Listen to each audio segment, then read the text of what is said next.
All right, we will now begin 6-minute crossfire. Whenever you're ready.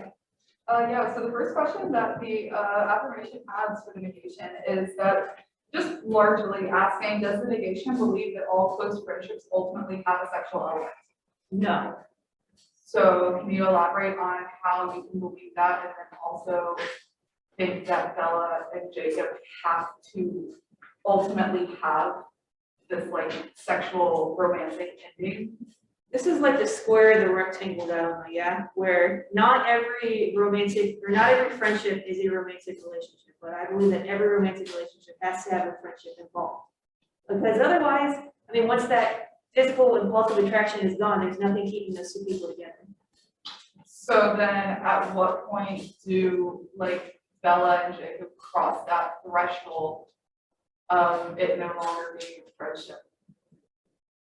Because even like Bella and Edward joke that Jacob is the kid, and that's just gross at this point to think of a kid that way. I mean, there's worse thoughts about kids in the series I don't have to bring up. But I will say, could you repeat the question? At what point does Bella and Jacob cross that threshold? And also, how do you like reconcile them joking about like Jacob's age and the maturity disparity between Bella and Jacob, with the fact that you believe there is inherently a sexual relationship there? The first question, what point do they cross the threshold? I'm assuming you mean at what point in the story they cross that threshold where she expresses attraction to him. I'm gonna go with it's a new moon when Edward straight up abandons her for Italy and she has to rely on him for emotional support. I think that's when that feeling started with her. And why do I think it's appropriate for them to joke about his age? Simply because the age gap between him and Bella is definitely not as severe as it is between Edward and Bella. I think that's just a me thing, but the So we're choosing the lesser two evils here. Well, if one evil is a 1-year difference and the other evil is a 100-year difference, I would very much like to choose that lesser evil. Just wanted to make sure. I have a Go negation. So affirmation, you did say in your descriptive that Jacob is shown to be much more extroverted than Bella. Are there any examples from the films that show that? He leads a pack lifestyle, which inherently is a group dynamic. You can't really exist in a pack on your own. That those two ideas can't exist together. It's contradictory. And that alone shows that his survival is based on his reliance on people around him, showing a very extroverted tendency, whereas Bella is a loner. She's not like other girls. She likes to be by herself. She likes to get dinner with her dad at the diner and cherry pie and whatever else. Showing that the two of them would not be compatible and she would ultimately not be very happy. So is Jacob's pack not like a family? It's an extended family, yes, but when you look at the family that Bella is used to, she's an only child. She grew up partly with two parents and then they divorced, so she really only grew up with at most 2 other people in the house. Jacob, at the least, has probably about 5 or so people around him. That's a lot of people to constantly be dealing with. As an extrovert myself, I can't stand that. So to say that you would be able to have that kind of lifestyle is a bit of a stretch, and I think that that is something that is like an inherent characteristic that you can't really change or adapt to. While that may be correct, if you study anything about interpersonal communication and interpersonal relationships, there are 2 theories, and the theory you're sticking to is similarity, which is that people form relationships when they have similar backgrounds, similar interests, or they have similar personality. She's not like other girls, she's different, like she's gonna stay out forever. And Edward's got that angsty tension within himself. But there's also the theory of compliments. And opposites can attract. And something that you see in the fact that Jacob helps Bella is that he pushes her out of the bounds of what she's comfortable with. And I think a lot of people have been in situations where you find someone who's different enough from you that they compliment you in every way that you need. And I think that's the larger issue here of, yes, I would agree with you even that maybe Edward and Bella can like be loners together and just like go sit in a coffee shop and just be super cool. But Jacob is a compliment. Yes, they're different, but is that a bad thing? No, I think it's a really great thing. So I guess my follow-up question is, everything you just said inherently contradicts your point.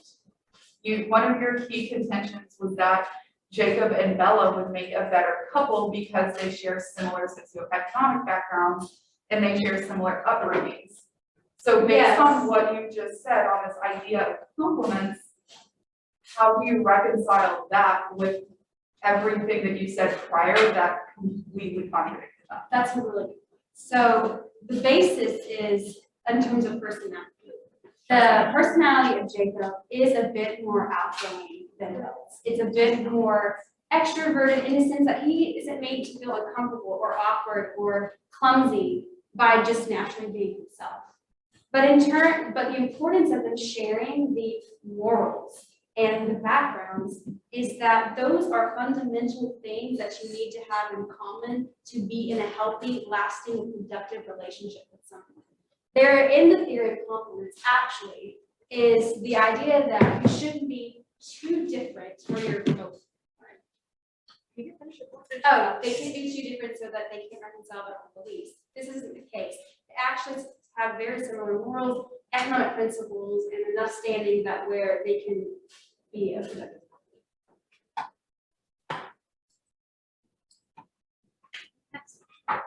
That is the end of Crossfire.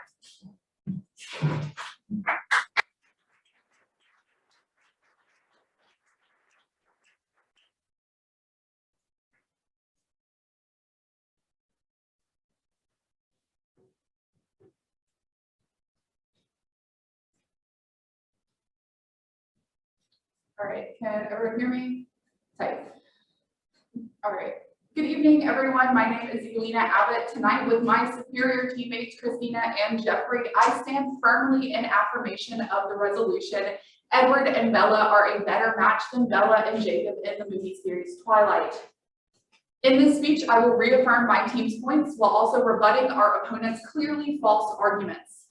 To begin, our argument rests on the following three premises. First, Edward and Bella's lifestyles and morals are compatible. Second, Edward matches Bella's "I'm not like other girls" energy. And third, they have an intense emotional connection. The first point made by the negation is conveniently labeled basically the same as our affirmative point. However, unlike our point, the negation's first argument is riddled with inaccurate, misleading, and straight up wrong information. The essence of the negation's first argument is that Edward and Bella are not the better match because they don't have much in common. However, it appears that this argument is really about their taste in art. The negation pits Edward's preference for Debussy against Bella's choice to see Face Punch, but this contention grossly lacks context. So let me provide you with the context that they lack.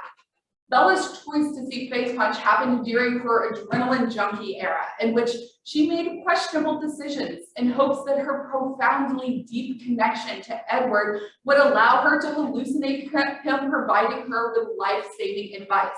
So despite going to see this gory movie with Jacob and her classmate, Bella was still hoping to see Edward. Moreover, the negation argues that Edward and Bella are fundamentally morally different, citing Edward's not wanting Bella to become a vampire, but this once again is cherry-picked. What the negation fails to mention in this point is the absolute utmost respect that Edward had for Bella's individual autonomy. Together, Edward and Bella put her becoming a vampire up to a vote by the Cullens, who feel like family to Bella at this point, which results in a majority yes for her to become a vampire. And Edward stood by that decision. He also respects her autonomy upon her becoming pregnant, and Edward suggests an abortion, showing just how pro-choice he is. This instance alone shows that Edward's beliefs aren't as antiquated as the negation would have you believe. The second point argued by the negation is regarding the fickle basis of the attraction between Bella and Edward. The affirmation's primary beef with this point is how one-sided it is. They claim that the attraction is mutually fickle, but focus only on Edward's point of view. This is a fallible way of thinking because it strips Bella of her autonomy and forgets the fact that she is literally the main character. So neglecting to elaborate on her feelings seems to just be negligence on behalf of the negation. Moreover, by excluding Bella from this conversation, the negation renders Bella passive in her own life, which is not very supporting women of them. Additionally, the negation claims that Edward is only attracted to Bella because she is, quote, vulnerable and mysterious, which is an incredibly reductionist take. The negation expects us to believe that after 5 whole movies centered around the Isabella Swan, the only characteristics she displayed were vulnerability and mystery. I'm not buying it. The negation then claims that there was significantly more attraction between Jacob and Bella, which obviously has several issues. First, and most importantly, Bella turns 18 in New Moon, while Jacob is still only 16. And I know the pushback here is going to be, well, what about Edward? He was turned at 17, making him 17 forever. Now, back to the actual point here. If anything were to happen between Jacob and Bella, it would qualify as statutory rape under the Washington state laws. So maybe we should consider that even if Bella had feelings for Jacob, she chose to not pursue them.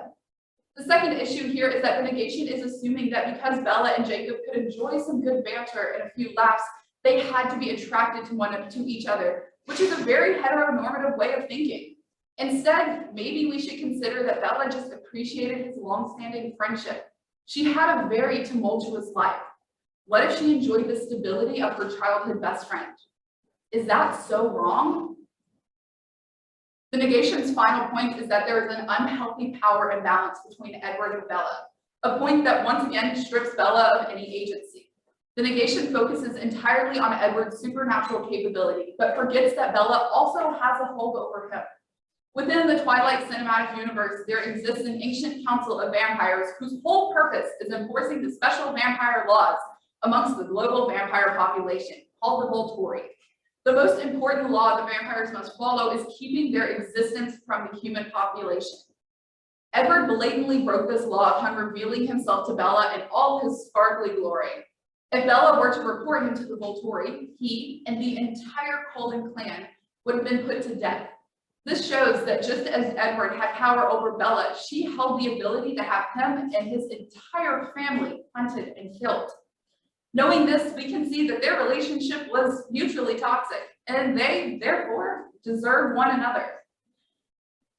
Looking now to the assertion that the relationship between Bella and Jacob would have been more balanced, we, the affirmation, vehemently disagree.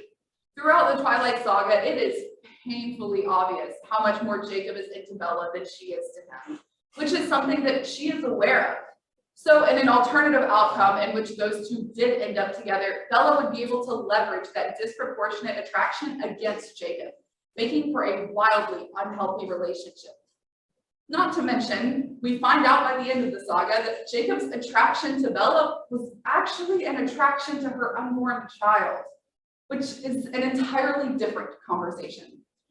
In summation, the negation's arguments hinge on stripping Bella of her autonomy and individual agency. They assume that the main character of the entire series was passive in everything that occurred, which is a gross misrepresentation of her role in the series. The paramount fact here is that Bella is in fact her own person, capable of making her own decisions, and in the end, she chose Edward. With all of this in mind, I urge you to vote in favor of the affirmation tonight. Thank you.